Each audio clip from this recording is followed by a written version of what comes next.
Kyle here, and this week on Project Nerdy, since it's Wildcard Week, I decided to talk about one of my favorite nerdy obsessions that I really haven't talked about on the channel yet, and that is the genre of literature of alternate history. And I'm not sure why it really took me this long, because I am superly obsessed with alternate history, but for some reason it just hasn't came up, so I thought it was about time it did.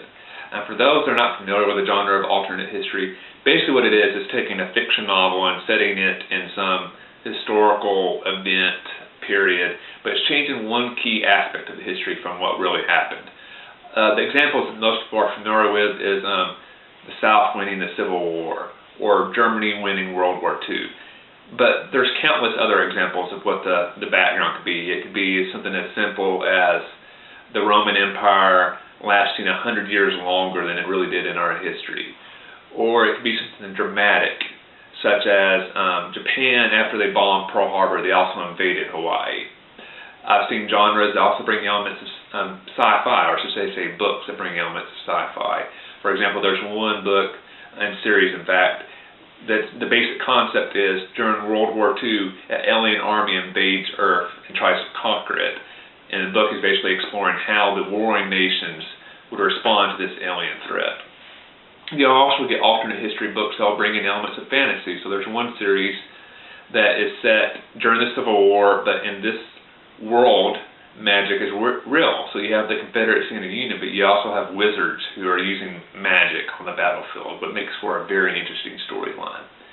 The great thing about a great alternate history book is that it's not the historical setting that is completely driving the action. There's great characters, there's a great storyline, so even if you don't enjoy history, you can still enjoy the book. But the historical element of it with the alternate history is kind of just the catalyst for all the action in the book. I love alternate history. If you've never read a book in that genre, I'd strongly encourage you to check it out. I would recommend checking out the works of Harry Turtledove.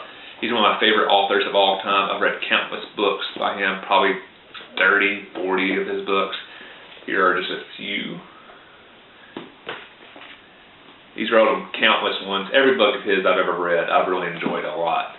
In fact, I've done a video on Harry Turtledove on my personal channel. I'll put a link to that in the description box below so you can learn a little bit more about his books.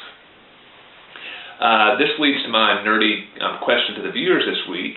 If you could play miniature golf with any figure in history, who would you pick and why? I thought in the spirit of the alternate history, I would have to go with a little alternate history question there. And in my nerdy pleasure of the week, anybody that watched this channel for a long time knows I'm a huge fan of The Walking Dead, and Season 3 started this weekend. First episode was absolutely amazing. I loved it.